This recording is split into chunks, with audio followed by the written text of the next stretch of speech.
apply for, say, small meetings and small classes, like art classes, or us having our committee meeting, which we've got coming up next week? Okay. Should we still be wearing a mask, even though we can easily socially distance? So the guidance is very, very strict around entry and exit. So really it talks about, again, very much like that we're hearing about with schools and corridors and things like that. Although we know the risk if you're not in contact with somebody for 15 minutes, but actually the risk is very minimal. We know that those are areas that can tend to get congested. So I think on that basis, that's why the very sort of very rigid rules around entry and exit. So that's where we need to be particularly keen. Activities that take place, obviously the hirer, as we were talking about before, the hirer has the biggest say, and they should be looking to their guidance from their organisation when it comes to things like face coverings. It is essential that everybody stays 2 meters apart from, as we said, things like entrance and exit, where it may not always be possible. And then we need something to mitigate that, like mask wearing. The guidance itself is very open to interpretation when it comes to face coverings and activities. There are some very clear exceptions, so to exercise, eating, drinking, health requirements.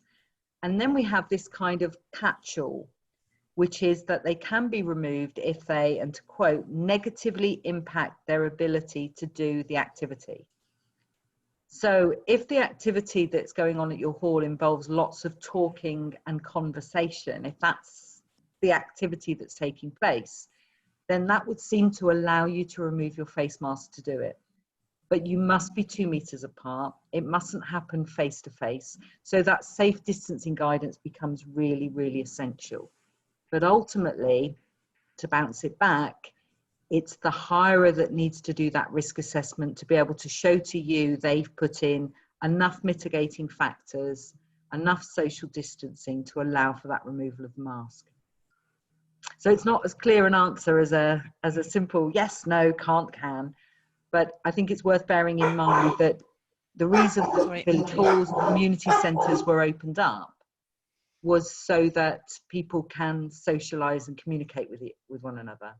If they're attending an activity and they can't socialise and they can't communicate with one another, then actually, one, people aren't going to come, and two, the activity just becomes null and void.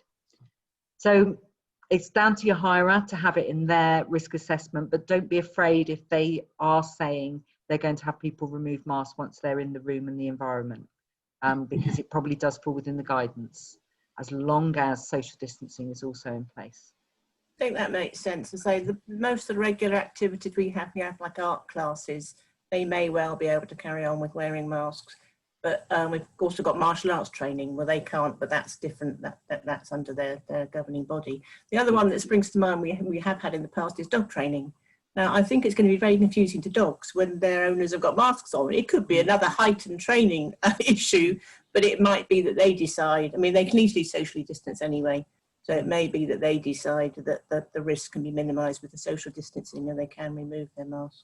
Yeah, there is some quite good guidance on things like dog training classes, particularly in light of, you know, reactive dogs to people wearing masks, because obviously that's part of the training, is the expression and everything else. But you know, if anybody asks you, Marion, on that the Association of Dogs and Cats Homes particularly has very good guidance. So if you've got hirers that are not really sure what they should be doing, that's somewhere that I would definitely point them in the direction of.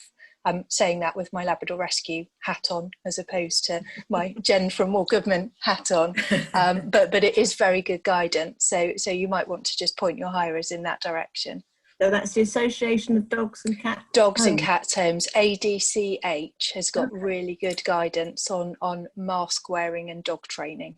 Right. So. Okay. and we'd also say, Marion, as well, that if you do have a hirer who seems to be a bit lost in where they should be going for their advice, do feel free to contact us. Drop us a line through our inquiry on our website, which is kind of in the top right hand side, and just say you've had this query, and we might well be able to find the association that they should contact, that will be able to give them good guidance. We're more than happy to do that.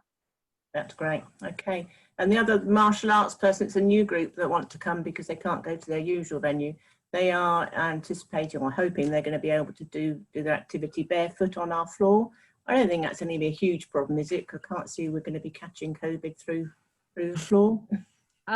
Is it carpet or is it It's kind of white clean? Wood floor. It's wood floor. Yeah. The cleaning of that should be absolutely fine. I shouldn't see that as being a major problem. Again, I would imagine that the Karate Association probably give quite good guidance around that. Okay. Yeah. But other than that, I say, you know, I'm getting things together, documents, posters coming out of my ears. It's going to look very pretty in the hall with all these posters around. But again, you've got to get the balance right. We don't want to have too many posters because nobody's going to read any of them then. So No. you've got to, you know, got to keep the level and keep them meaningful. So that's what I'm Absolutely.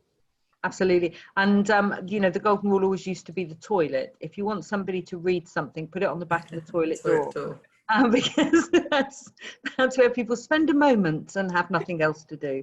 So yeah, that's always a good one. I don't know whether it's worth, Joe, just sharing that there was some really good information you came up with around carpets with both yoga and Zumba, wasn't it? Yes, because we'd had a question about a Zumba group wanting to use the hall, and they wanted, because it's hello, Pat.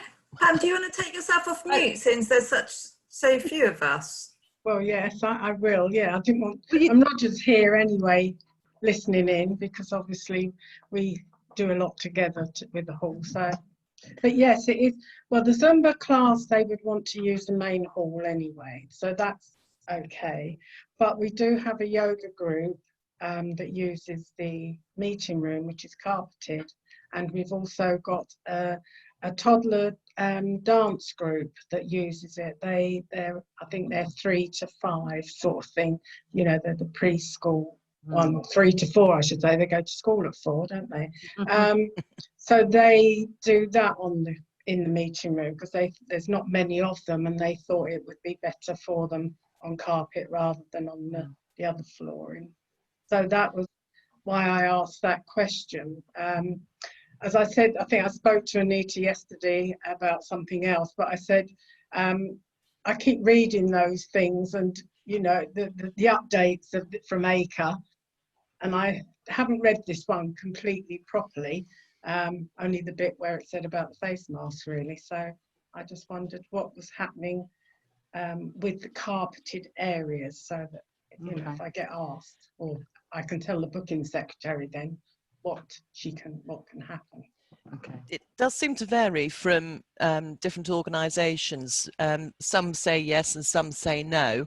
The Zumba particularly, and any sort of very energetic exercise, was stopped because of the sort of droplets spraying all over the place when you do this kind of exercise.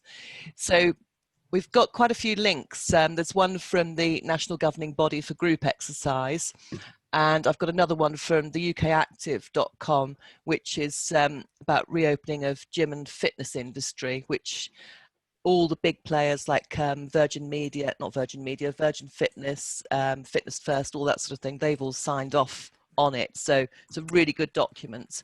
But as far as the National Governing Body for Group Exercise, they've been in dialogue with something called SIMSPA, I can't remember what that stands for, and Sport England regarding suitable flooring for group exercise classes.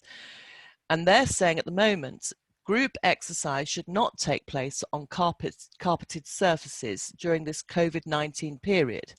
And they're saying this is due to the gathering of respiratory droplets on the carpet fibres, which cannot be effectively cleaned between classes in short spaces of time. So they're saying that instructors should stick to white clean surfaces such as wooden semi-sprung floors in studios or gym flooring surfaces.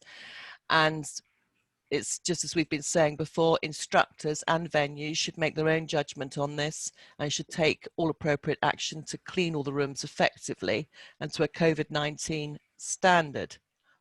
But as you said earlier, that yoga use rooms with carpets. Now, the British Wheel of Yoga, I gather there are lots of organisations, but this is the one that I found. They say that hoovering will remove dirt, but it won't remove germs, which I think is pretty shush. Sorry. All right, Joe, we'll be quiet.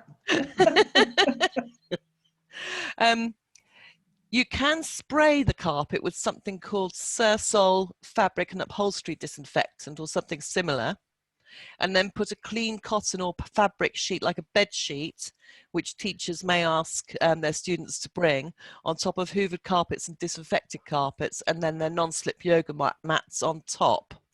And that would have to go into the teacher's risk assessment. So yoga is saying yes, but you've obviously got to put your mitigating circumstances in, like you bring your own yoga mats and perhaps have a bed sheet underneath. And the National Governing Body for Group Exercise is saying, no, you can't at the moment. Which... very conflicting, isn't it? It is.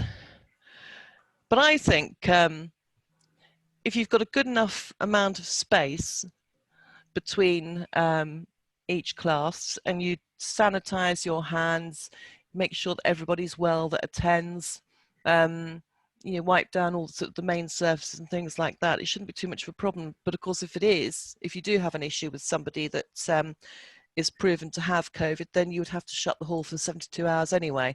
Yeah. And that would sort the carpet situation out. But it's not ideal. Yeah, we'll shut. We've got more people joining us. Yeah, I think we'll keep it closed then for the time being. Until it becomes a lot clearer. And I think once people start doing these exercises again and how they're managed, and I think then everybody will get more confidence in what they're doing, because I think it's all a bit scary for the leaders as to what they've got to do. I mean, the bump we sent out to all our user groups, I think it scared the living daylights out of them, really. But you know, obviously that's what we had to do. And Roger's just asked about kickboxing. Would that be allowed, or is that similar to Zumba, do you think? Because that's quite energetic as well, because we've had an inquiry about kickboxing class. Is that non-contact? I think so. I think kickboxing is where they pretend they're kicking them, don't they? But they don't actually strike each other. But it's the fact that there's a lot of physical effort goes into that, doesn't it? So I don't know, again, whether, like you're saying with Zumba, the respiratory side, whether they go like that when they're doing it, that they will then but it is the actual noise, isn't it? What noise you make when you're doing the activity that sends the germs. So Looks like, I mean, I would probably ask the hirer to go back to their association and what guidance they're giving out. Well, one of the difficulties that we've got is that there was separate guidance brought out for gyms and leisure facilities. And of course, as they've opened up, all of these activities are taking place in gyms and leisure activity centres. Yeah. But they often have very different ventilation than your local village hall. Oh, yeah. And so that makes it a little bit difficult to generalise from. I mean, in your main hall, you've got quite high ceilings, if I remember, Pam. Yes. Which means you should be getting a good air circulation. So that should put you in a really good place when it comes to doing exercise. But again, it comes back to the carpets issue. And of course, it would be better in the main hall. I think this is where we do have to rely on our hirers to do the right research and then be able to demonstrate to you that they have done the research, that they're basing it on something. Good. Included That's the link great. to the British Kickboxing Council. So again, lots of these sports do have like umbrella bodies or governing bodies, so they should be issuing their guidance to people who are delivering those activities. So so I've included the link. I can't see anything very quickly on their website about whether they can start up again or not, but hopefully there'll be something on the website that gives people an idea about what's safe to do and what's not safe to do. Thank you. Could I just wanted to- interject? Can I just quickly welcome Janet? Would that be okay? And Duncan? Yes, I'm sorry. just aware they may wonder what they've wandered into. Good morning, Janet and Duncan. Really lovely to see you. So we were aware today we've got a very low number of people that we're expecting. I think we've hit real peak holiday week this week. So as people are coming in, we're just kind of welcoming them, and we're just giving people the opportunity to ask their questions to us while they're here. And then when really you guys are satisfied that you've got the information that you came for, then we'll close up the meeting. So Pam was just asking about kickboxing and some of the more physical activities that might take place in a village hall. The advice that we were giving really there was around it is the hirer's responsibility to do all the checks with their governing bodies and organisations to make sure they're following the best guidance, and then being able to prove to you that they are. And then we've also going to share around some links around some of the current advice around exercising on carpet, so that you've got an idea about that as a general principle. And sorry, Jen, I cut you off. I was just interjecting. I was talking to a youth centre actually in Wales, and they were talking about this carpets and exercising. And one of the things that they were told was, if you've got somebody that's only using that room and they're the only people that's using it, that once a week thing, with Pam saying about keeping it closed, actually you've got the time period. If you've got your toddler dance group that's just a once a week thing, actually you've got then a sufficient time lapse for the degeneration of the germs and droplets and whatever else, that might be worth just building into that hiring consideration. If you have got one group that specifically wants to use that room, it might just be worth it, looking at it from a weekly basis. Yeah. That would then be okay, because you've got a week with normal cleaning or anti-backing the carpet, or whatever needs to be done. That it's just a consideration, obviously additional cost for the cleaning of it.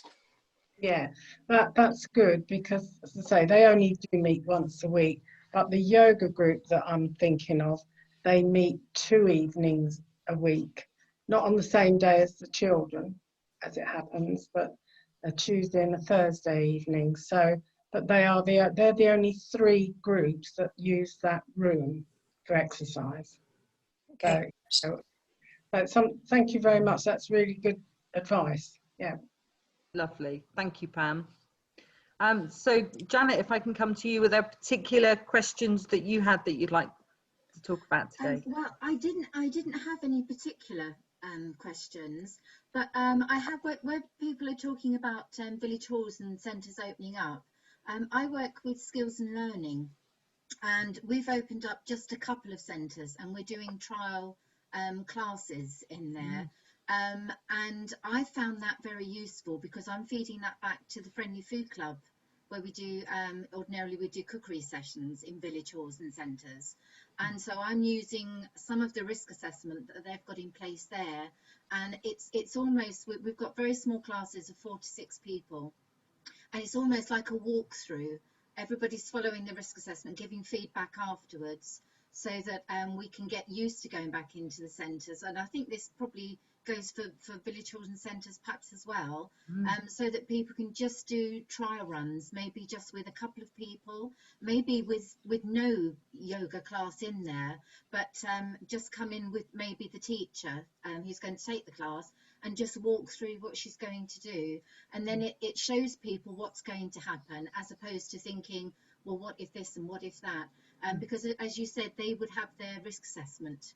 So perhaps it might be an opportunity to have them in with their risk assessment and yours, walk through it together. Because I'm quite mindful, there are some centres that we can't go into, Friendly Food Club and Skills and Learning. But I'm mindful of what somebody said from, I can't remember where it was, but about 2-3 weeks ago, that the longer village halls and centres are closed, the harder it is to actually open up again. So I think it's a balancing act. But if you do a bit of practicing first, you can see, well, how will it work if we all queue up to get a drink? How would it work if we all need to go to the loo? And then you can walk through that. Might help. There we are. I think that's a lovely idea, and I think it's one actually that you could even recommend to hirers if they're concerned about what their clientele are going to make of coming back to the building, that actually maybe they do a welcome session, invite people in to come to the centre to see the facilities, to trial them. So yeah, that's a really good idea. Thank you, Janet. I think we'll add that into our advice. So hello, Andrew. Welcome to the session. We're a lot lower on numbers this morning, Andrew, so we're actually individually going around and asking people if they've got any questions that they would like to ask us. So we'll be with you shortly. Thank you for joining us. And good morning, Joe, as well. Thank you for joining us. We're going around and asking individually what people would like to ask about. So we'll come to you shortly. Duncan, if I could come to you, were there any particular questions that you had that you would like to ask? No, for once, I didn't have any particular questions. We seem to have been asking an awful lot of questions and getting an awful lot of answers recently, but we're just starting very slowly now. Our table tennis gentlemen have been quite brave, and they've been in the hall for a couple of weeks now, not completely, but just Mondays and Fridays. But we've this week, for the first time, had our yoga group back and Tai Chi. So things are looking up. That's great. Oh, that's really good to hear. Yes. Yeah, all the precautions that one has to take. But it does seem remarkably easy now to wipe things down, wipe the surfaces down with the right materials after everything's finished. So it's fairly straightforward, in fact. Yeah. And actually, I think you hit on something quite important there, and that's about the right materials. I think, you know, what we tend to have is because we do big cleans less frequently, we have all this big industrial equipment, and the idea of getting that out on a perhaps 2-hourly basis fills us all with dread. But actually, when you've got the right cloths, the right sprays, it actually doesn't become as onerous. You're absolutely right. It becomes quite straightforward to wipe down after you finish. And I think our hirers are going to see that in a very similar way. When they get into the routine and they've got their own cleaner, their own ability to wipe down, it is going to become much easier. So that's a really good point. Thank you for that, Duncan. Andrew, can I come to you? Was there any particular question that you had for us this morning? Oh, what morning? Oh, Andrew, you're still on mute.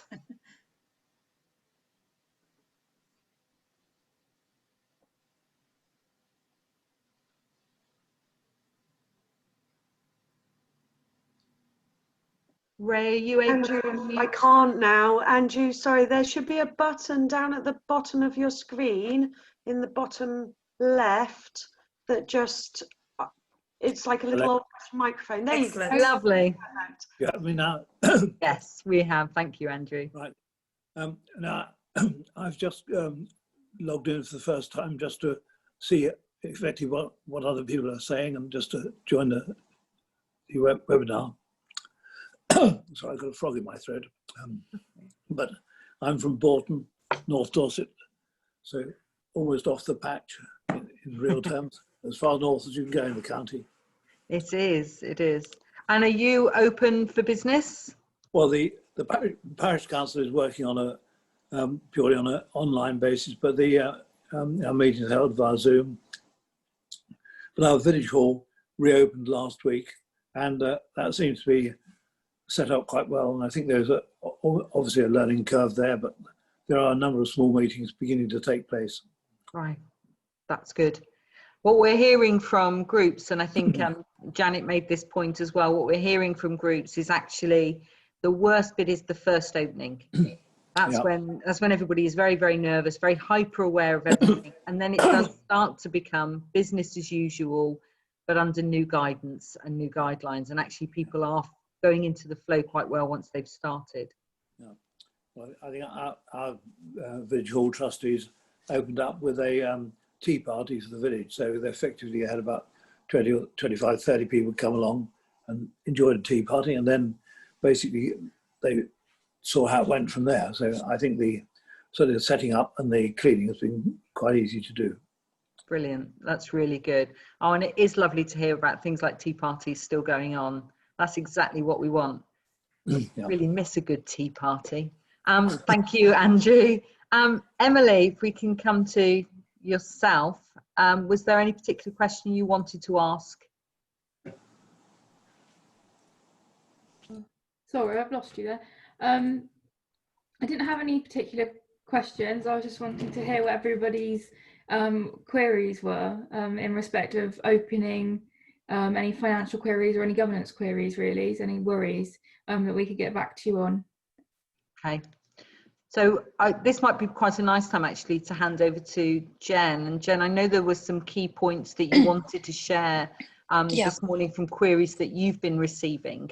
I think that would be invaluable for the people that are here. So I've just noted sort of a list of the regular comments and queries that we're getting from people, very much in a threats and opportunities sort of packaging. Threats are all of the things that we've been talking about on the DCA webinars for the last 22 weeks, loss of funding, increased costs to make things COVID secure. So the things that we've been talking about this morning in terms of cleaning materials and more regular cleaning and sort of putting in place, additional posters and that sort of thing. One of the queries that's actually come up quite a lot is whether there is funding available to pay staff because volunteers are not wanting to do the roles that they were previously doing. So particularly if we have an older demographic of volunteer, they're not necessarily wanting to sort of throw themselves back in the role that they were doing pre-COVID. So really that's a query for the DCA ladies in terms of whether there are any pots of funding that will sort of effectively cover off that short-term volunteer shortfall. I mean, I've certainly been saying to everybody, with the unfortunate redundancies that are around already and are coming, that might throw up a new and different type of volunteer base. We've still got people that are on furlough that are actually wanting to fill their days with something meaningful, but it's where to direct people. Obviously we're pointing people towards Volunteer Centre Dorset, pointing people towards you, but that really is a big query, and a big issue that's coming up from our clients. It seems to be a dichotomy of very, very high demand for key services and low demand for what is considered non-essential. And very much we're talking to people about sort of making sure that they have a digital presence so that potential beneficiaries are knowing that the charity is still there, and it might not be that the service they're delivering is a key service, but actually all of the sort of the peripheral things, the social contact, the mental health benefits, all of that sort of thing. Charities are there for a reason. They have their charitable objects, and just because we're in the COVID crisis, it doesn't mean that actually what they're doing is still really, really valid for their beneficiaries. So it's trying to encourage people to sort of raise their game in terms of that digital presence to make people aware that they are still there and they are still able to provide their services. And then lots of queries on practicalities of reopening, which we've covered already this morning. So the opportunities that we're looking at is taking advantage of low demand, if you've got low demand, to sort things out, having a good hard look at yourself, asking the difficult questions. We have actually moved, I think, probably about 12 of our clients onto digital accounting software. So they've taken advantage of the fact that they've got low accounting transactions going through because there's low demand for services. And we've taken the opportunity to create this low level of activity in order to digitalise accounting software particularly, and systems associated with that. So for example, Emily and I were talking to a client last week about implementing a system of contactless payment because their volunteers don't want to be taking cash. So we've come up with 2 or 3 different options, different cost base, different technical ability, whereby they can set up a contactless payment that links directly to their accounting software. So we've actually got a threefold benefit there. We're removing cash handling procedures for the actual physical handling of cash, which is considered high risk. We're creating efficiencies in terms of the fact that we don't have to have people counting cash at the end of an event, or taking money for a class or whatever.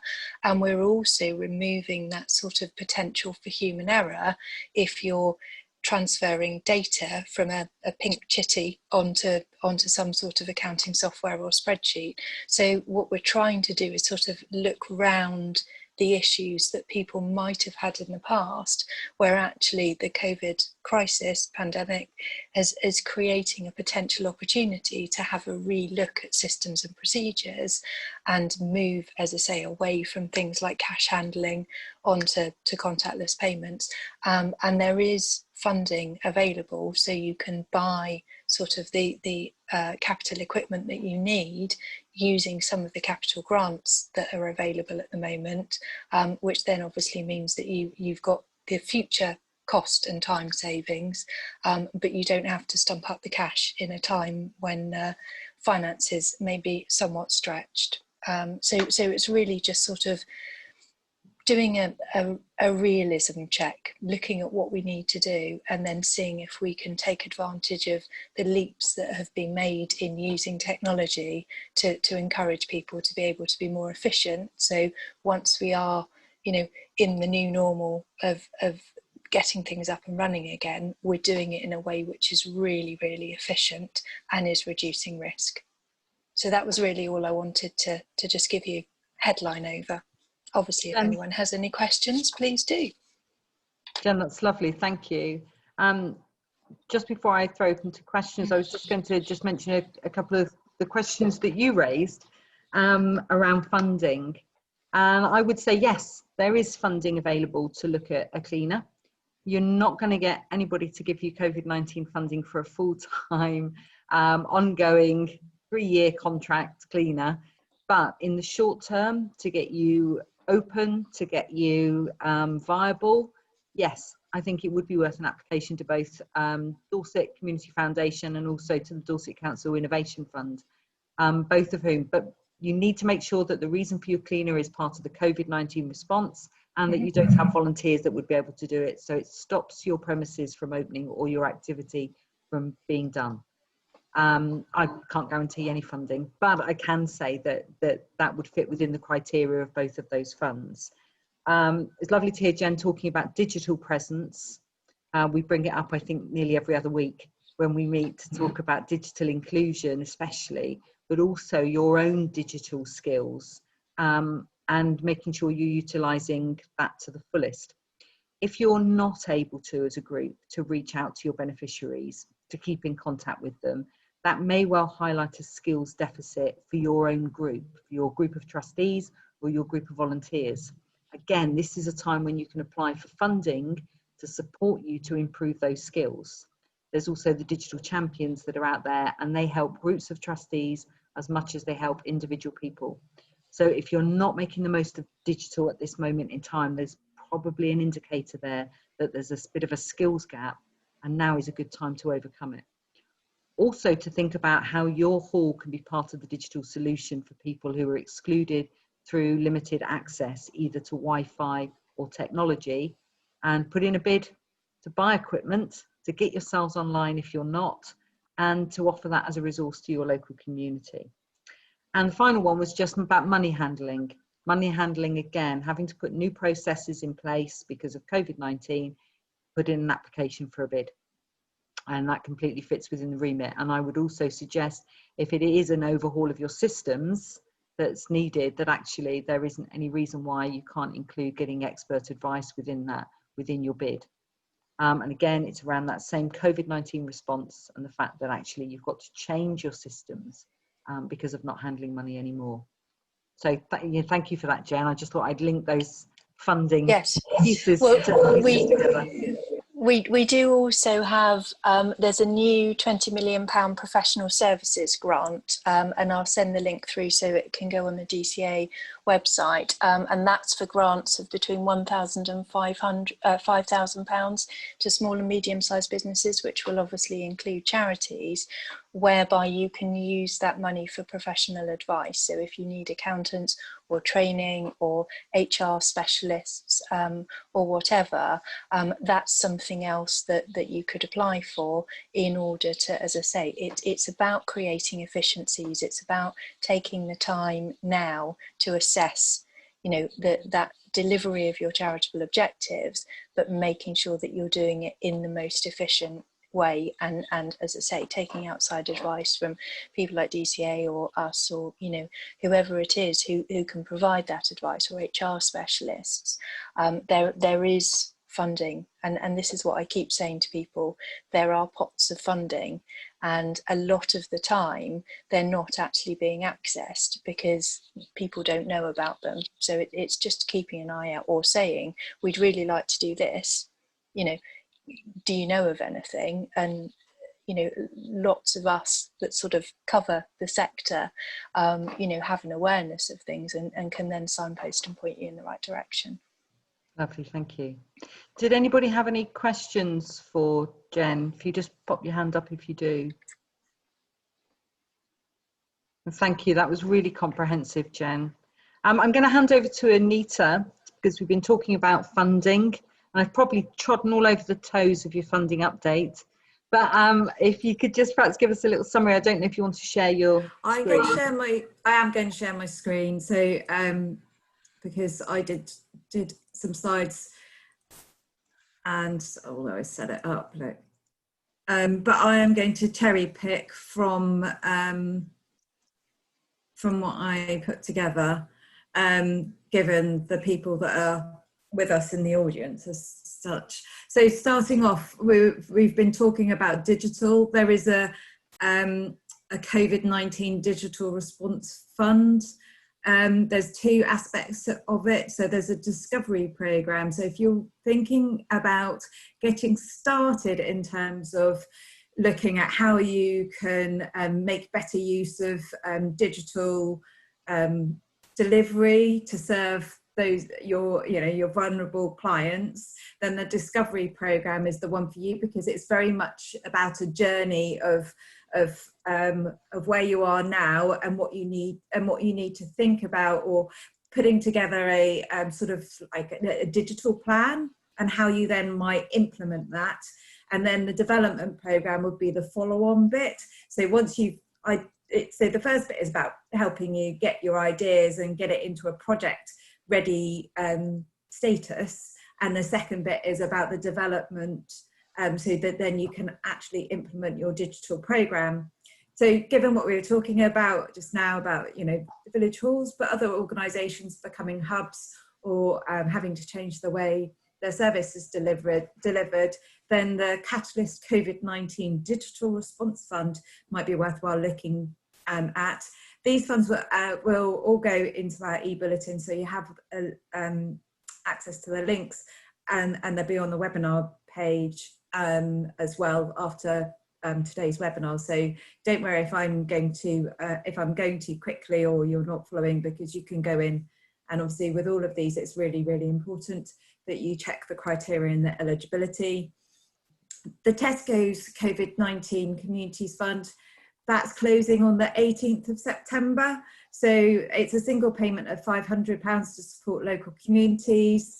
And it's literally like half an hour before this webinar, the lady, Elizabeth Hodgson, who has joined us for one of the early webinars, sent me an email saying there's also a Bags of Help Children and Young People Award, and in each Tesco's region there'll be 3 projects that will get £1,000. So thinking of you, Janet, that might be something that the Friendly Food Club might be interested in, not ruling out village halls if you've got activities with young people, or more generally you want to support the community, the one that's closing on the 18th. Comic Relief have just opened it was it was advertised to me as a new fund, but there have been other comic relief funds. But there's a community fund which is £4,000 again to grassroots organisations to help them respond and recover. And again, picking up on what Jen was saying, you can also apply for £1,000 for capacity building. So that's about getting your organisation more robust, in a better position. So if you access that, it would enable you to maybe pay for training, or again, professional support, or services that you need to do, but you haven't actually got the capacity to do yourself at the moment. The other one, COVID-19 grant, again, looking really at the Friendly Food Club for this, but there is a Food Power for Generation COVID grant programme.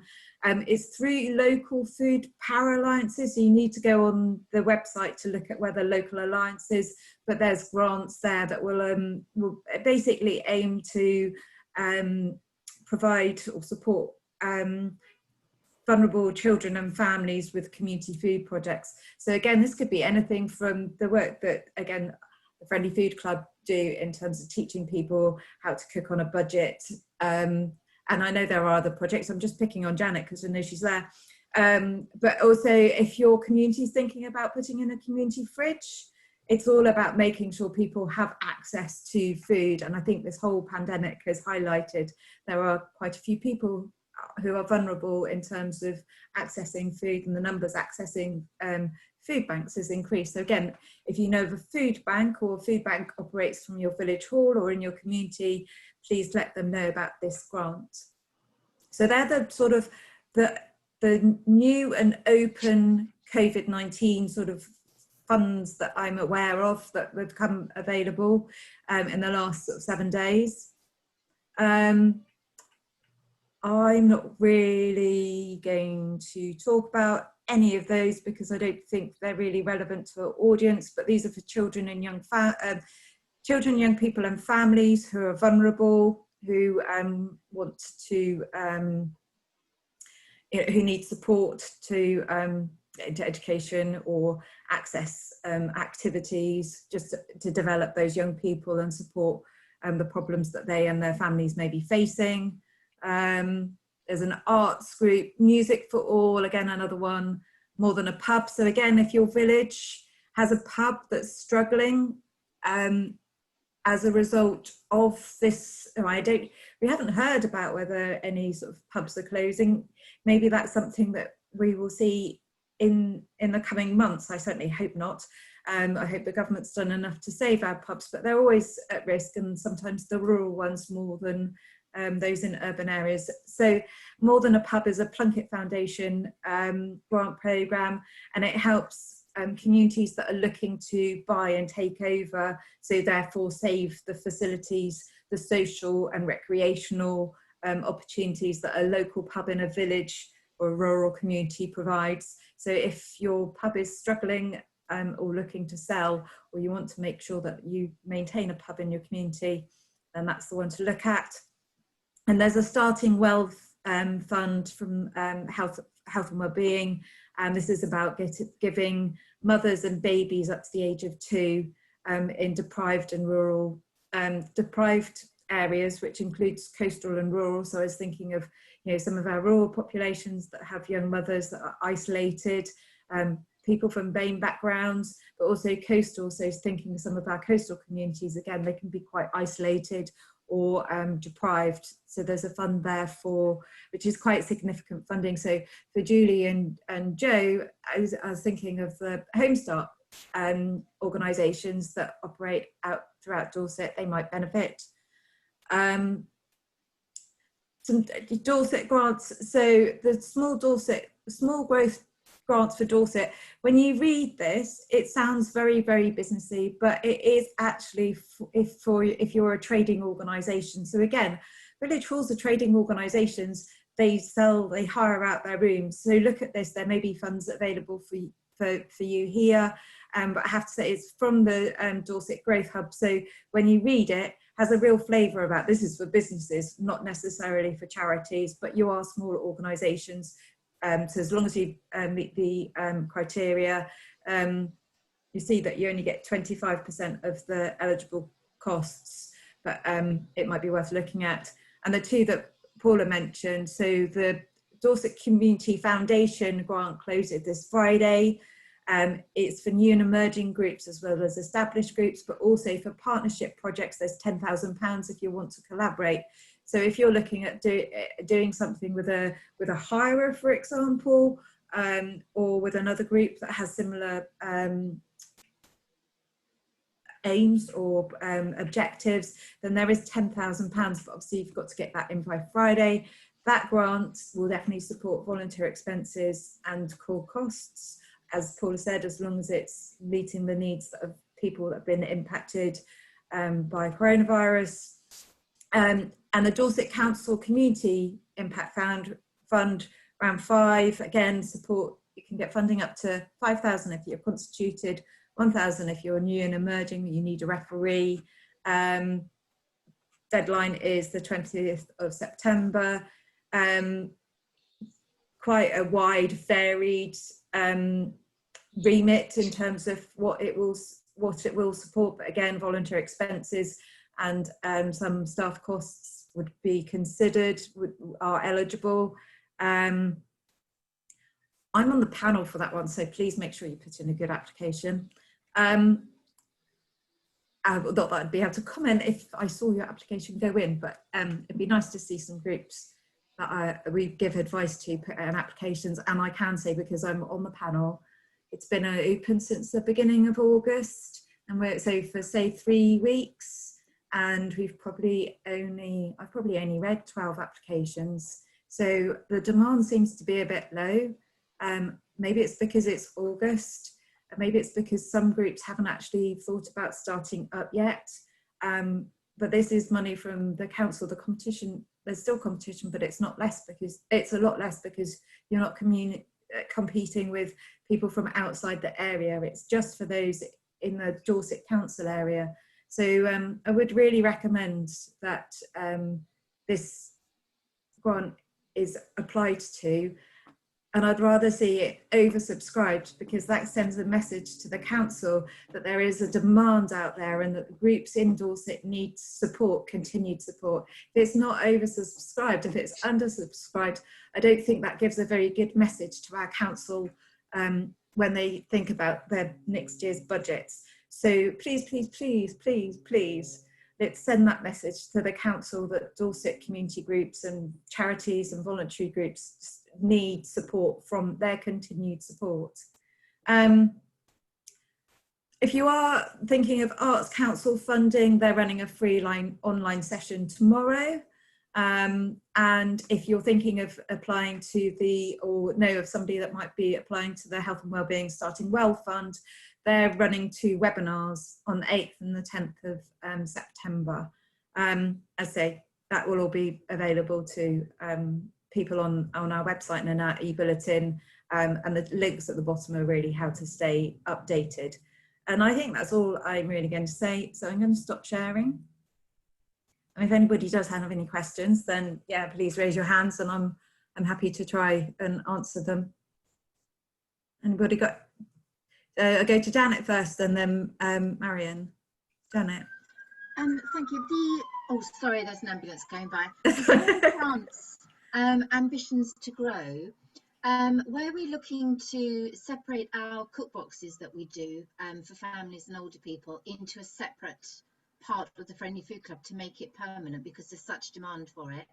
Is it possible that we might be able to get some core costs for that, do you think, to help us to grow? Because we want to start up our actual, well, we have started our actual sessions again, but we want to keep the cook boxes as well.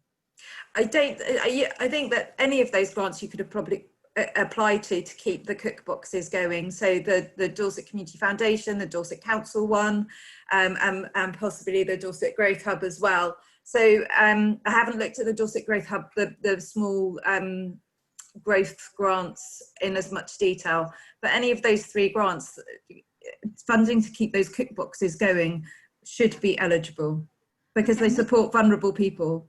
Yeah, would that include, because we were thinking that we need to have somebody, a manager, to actually properly oversee, so that we're freed up to do other things. So would we be able to apply for wages, do you think?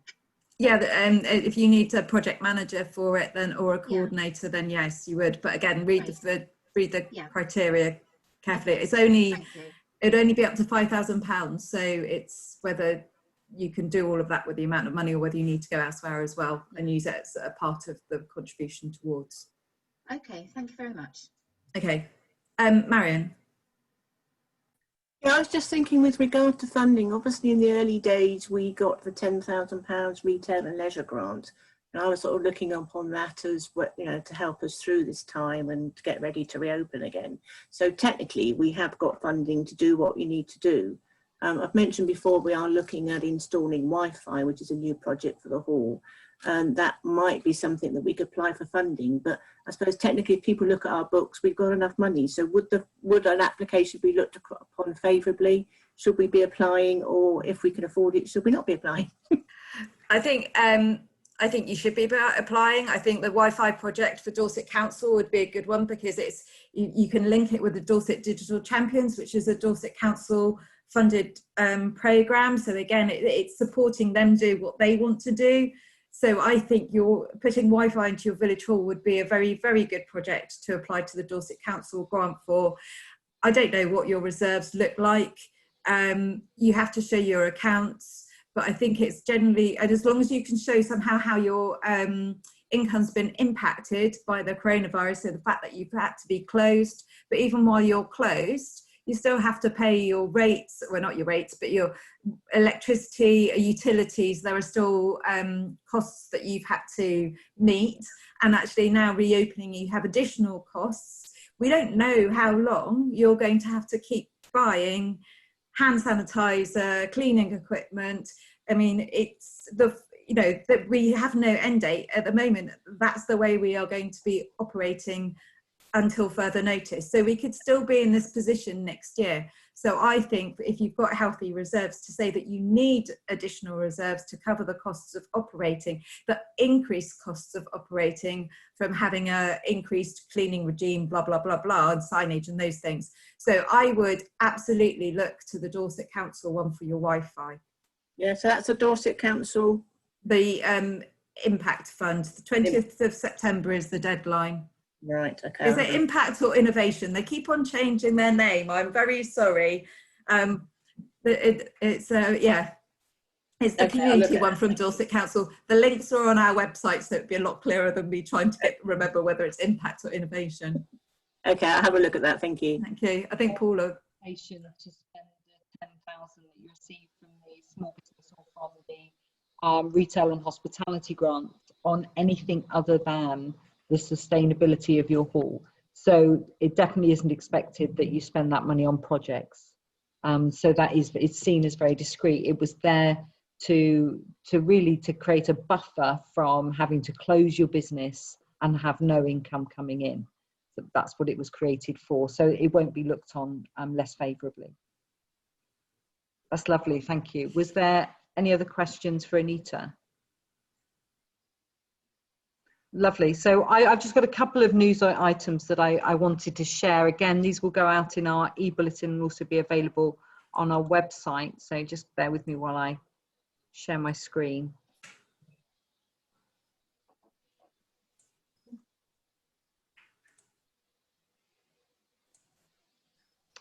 So we've got a new support service that's opening up across Dorset, looking at offering bereavement support.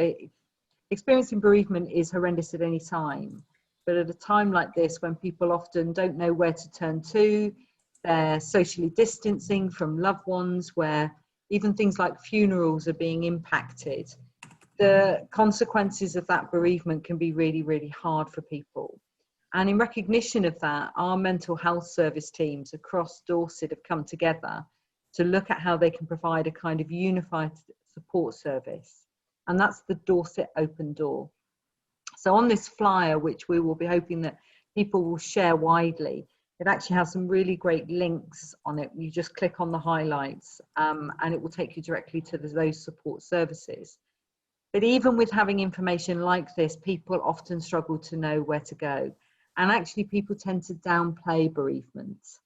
And they, well, I'm fine, I'm only sad. This is just normal grief.